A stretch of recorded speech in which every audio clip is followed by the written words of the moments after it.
Well, here we are again. I've played some games, and it's the end of the month, and I'm going to talk about those games. Specifically, these are games that I do not intend to cover in a video in the immediate future.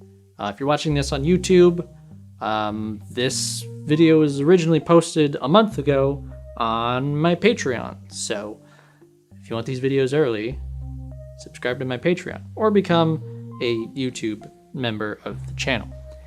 In any case, the first one I want to talk about is Norco.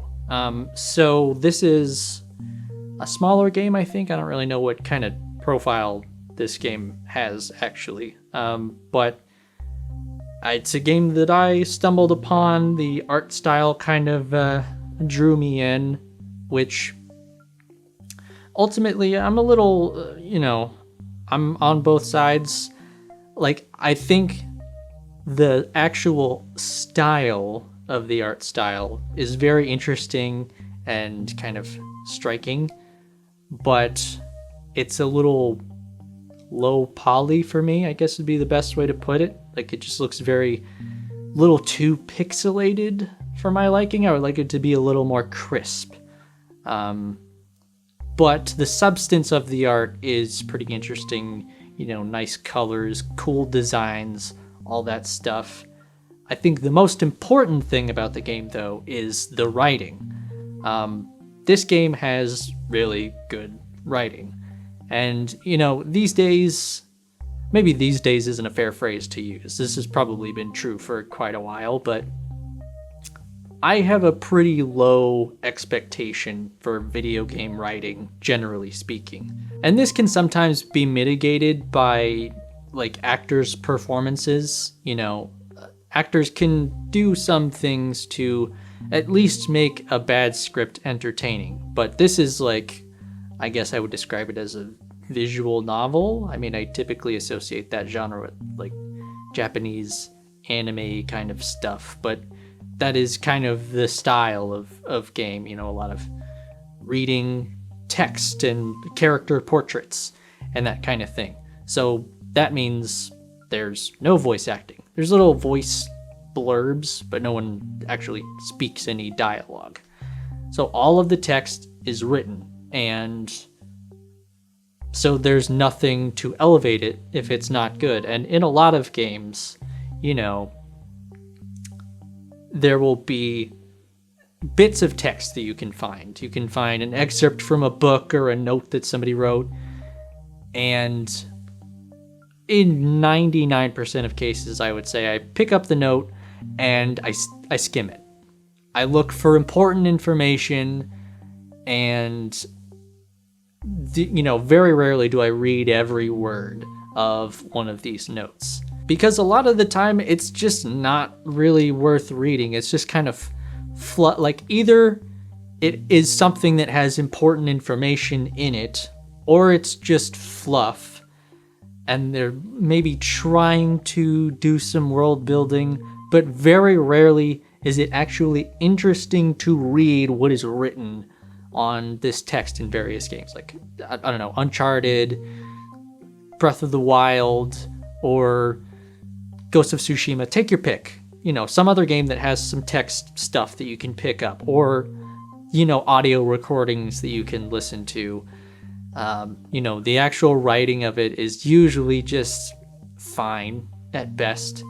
And so while I was playing through this game, I would occasionally find myself going into that mode again, where if I do pick up a piece of paper or something and I start to skim through it, but then I catch myself because something, I'm skimming through it and things that it says are actually interesting, and I go, oh wait, I should pay attention to this because I actually want to read all of this text because it's well written. It's a novel experience in a video game, and obviously that extends to the actual dialogue, all the character stuff, and even the background stuff, the world building stuff. It's consistently very good. Like, everything is worth reading. And I'm not a big reader, mind you. I tried to read a book last year. I think I got like a chapter and a half in. I think I'm just more of a visual person, and this has visuals to go with the text. But these developers have just done a really good job of making everything interesting. They have all these weird, diverse personalities for their characters, you know, all these different motivations. The overarching plot is interesting in and of itself, and just sort of the setting is interesting. I liken it a little bit to Looper, the movie Looper, in technologically where it's at. So, you know, it's set in the US, in Louisiana, in Norco, I think. And I think Norco is like a real city in Louisiana, if I'm not mistaken. And it's in the near future. America's kind of gone to shit. I think there's wars brewing across the country, all that kind of stuff. But it's largely in the background because the environment that you're immediately in is just like kind of a run-down, swampy Louisiana town. And it's just like modern day, except here and there, sprinkled throughout, there's this advanced technological stuff. Like you have an android companion with this weird galactic pool of a face, which is actually very striking. It's probably one of my favorite visuals of the game, but there's just stuff here and there that's like, oh yeah, this is in the future and there's this crazy technological stuff, but we're just kind of at the bottom rung of the hierarchy, so we're just kind of slumming it up. But it's a very grounded setting, which I think is helpful for keeping things interesting. And on top of this technology element, it also delves into the supernatural a bit. I don't remember if I said this earlier, but it reminds me of Disco Elysium a lot. I mean, Disco Elysium, also a game with great writing. Very philosophical game. And, you know, that gets into class a lot. I think maybe this one gets into class a little bit less. It's still definitely there, but it kind of delves into the weird and the supernatural. And I think Norco goes even farther with that stuff.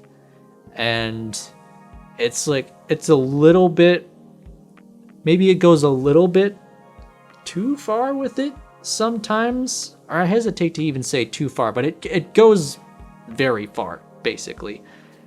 But it's all still interesting. It's not just like they're jumping the shark. You can tell that there's still some thematic relevance to the weird stuff that is happening. Basically, this is a very good game. I had a really good time with it. You know, maybe there's not a lot of gaminess to it. Like I said, it's kind of a visual novel. There is some like combat, which is I feel like it's more of a pacing mechanism than anything. It's definitely not deep in any way, and there's a little bit of exploration and puzzle elements to it, some of which is a little bit obtuse. I definitely had to look one or two things up. But overall, it's a really great experience. Not super long. I think I clocked in around 6 hours or so. So I would highly recommend that you play Norco. Like, for real. Go play it. It's great. Next game. The game in question is Far Cry 5. Now, I tried to play this game in, I want to say 2023. And I played it for like a couple hours, and I kind of fell off it.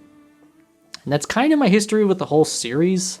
When I was a lot younger, I tried Far Cry 2. I got maybe halfway through it. Far Cry 3 I eventually tried, and a bit of a spoiler, I guess, for Far Cry 3. But when the sort of main villain dies, I lost all interest to continue, so I stopped playing that one. I don't think I ever tried 4. Probably played some of like Blood Dragon, but that's about it. So I have a pretty spotty history with this series.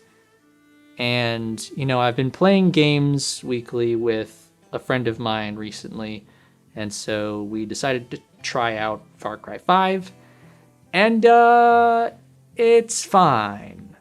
I mean, I don't think this is news to anyone, but pretty much all Ubisoft games are just safe, They're pretty homogenous.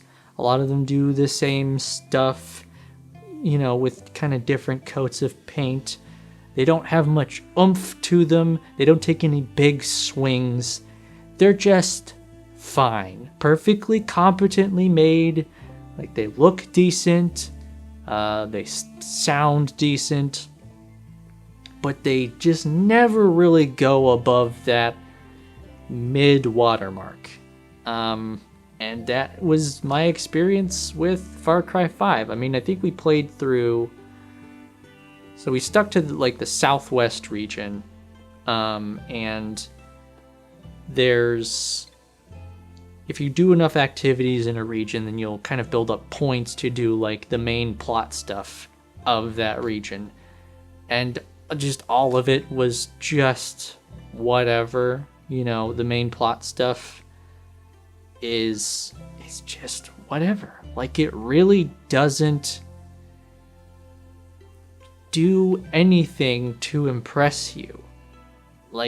It's just flavorless. There's no oomph, like I said earlier. It's just things happen.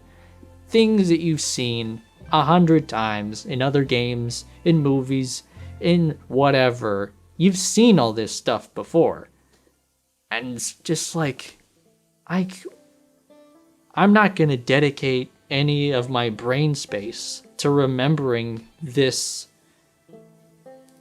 pointless stuff. They just can't seem to do anything interesting. These NPCs will just stand in front of you and give you some lore backstory, or just tell you, we need to get this thing done, in just the most uninteresting ways possible. I mean, I guess I can't say that they don't try to do interesting stuff, but the things that they try are just really not interesting. As much as, occasionally they'll throw in a character that's doing these unspeakable things, or this character is so detestable, but I don't care. It's just stuff that I've seen before. Or occasionally they'll throw in a comic relief character. There was a side character I was following for a while because he's got this weapon. If I complete his quest line, I'll get this weapon. And it's whoa, weird, different weapon. That could be interesting. And this guy, he's a comic relief, and he's saying these crazy things. But, it's just rehashed stuff. It's the same. It's like a blueprint for a conspiracy theorist crazy character. He just says all of those things that you would expect that kind of character to say. It's I've seen it before. This does nothing for me. And then, I got the gun at the end of the quest.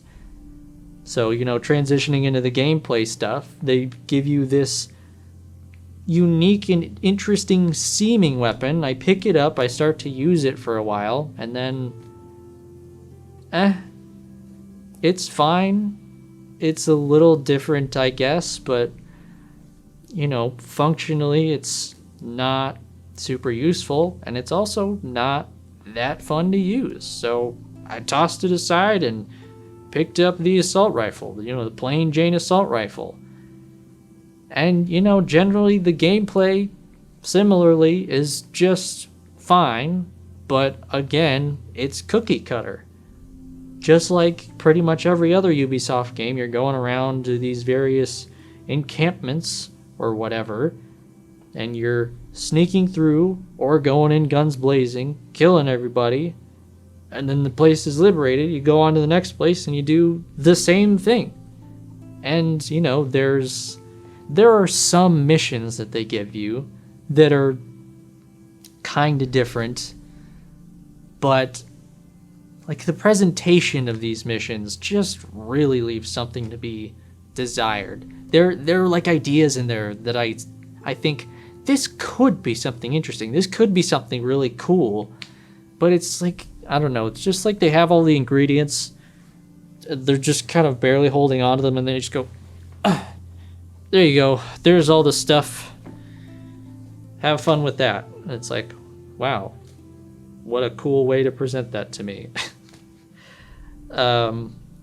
There are just very few missions here and there where I started to have a little bit of fun. Like there was one where we were in a car, we were chasing like a semi-truck or something big like that. And we were chasing it and like, you know, shooting at it, trying to make it stop. It was, you know, kind of reminded me of like Mad Max or something. And like the energy was getting a little high and I was like, oh my God, I'm having a little bit of fun. And that was kind of the peak of my experience with Far Cry 5. I had a little bit of fun. So basically we decided to shelve the game because like there's so much other stuff that you could play that like engages you and is not just something to do. You know, I have a hard time recommending this game, and frankly, I don't think I should waste my breath talking about it anymore, so let's move on to the next game. So the last game in this bunch is Journey, which I have played before, to be honest. Actually, I didn't even play it, technically. I played this with a friend. I was like riding passenger, so I was just showing it to a friend of mine. Journey is a pretty popular game, I think, but if you haven't played it somehow, then I would strongly recommend that you do. Journey is I would say it's a unique game, but maybe now it isn't. I think it has inspired some other games, but I think it still stands above the rest, even the stuff that these same developers have gone on to make. I still don't think there's anything that quite achieves what it does. My only grievance with the game is how short it is. Like, you could, there's a lot of things you could do that would take more time than playing through the entirety of this game. I would say the average playtime would probably be about an hour and a half. Now, that's how long it took my friend to get through the whole thing. And, you know, he doesn't even play that many games. So it is a little painfully short. I would have liked this game to be a bit longer. But that's about the only criticism I can really levy at it. I mean, it is a beautiful game. I mean, in terms of like graphical fidelity, I think this came out in the early 2010s. Forget exactly when, maybe 2012. But it still looks fantastic. And then of course, the art direction is like just unbelievable. It is such an amazing looking game, and you know, it has a story that you could kind of just skim over and not necessarily pay that much attention to. And it's all visual for the most part. Well, probably all of it, I guess. But, you know, a lot of it is told through these murals. And, you know, younger players, like, you know, the first time I played this game, I was pretty young. And when those murals came up, I absorbed almost nothing from it. I was like, oh, funny shapes. But there's some stuff to dig into there, and there's some pretty interesting themes going on. And then there's, of course, the multiplayer aspect.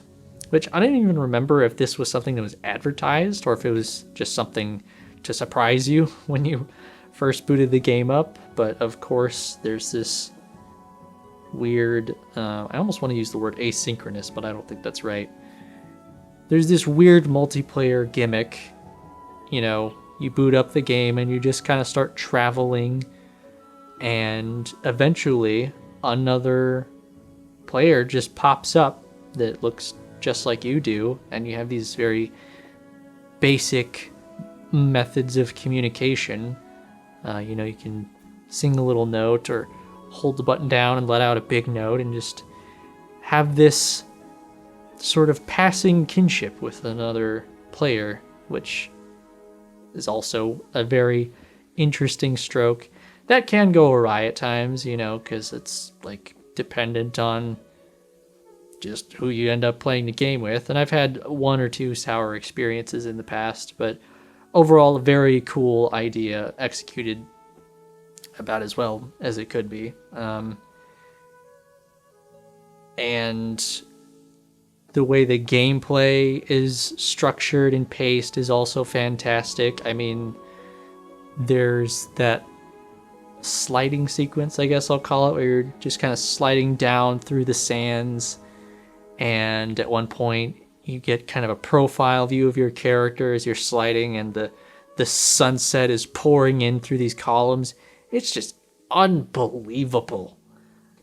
And you know, the basic mechanics of, you know, jumping and flying around and using your music to activate things is really well implemented, and just the way that the player's story builds up over the course of the game, the highs and lows over this short period, is just really well done. I mean, I'm running out of positive words to use, but yeah, Journey, very short experience, but a memorable one. Unforgettable. I dare you to forget it. It's gonna be pretty tough. So if you somehow haven't played Journey, then please do, because it's so good. So that's really all I have to say about the stuff that I have played for the last 2 months. I have played other things, but these are the things that I have played that I don't intend to cover in the immediate future. I have been playing other things, trust me. If you're watching this on YouTube, then this video is actually coming out a few weeks to a month after it has initially been posted on my Patreon page. So if you want to see these videos early, or possibly some other select videos early, then you can subscribe to my Patreon. That is one of the benefits. There are some other ones, and you can check them out on the page. Or if you want to stay on YouTube, you can just become a member down below. And the benefits are all exactly the same, I think. But regardless, I hope you enjoyed this video, and I'll catch you in the next one.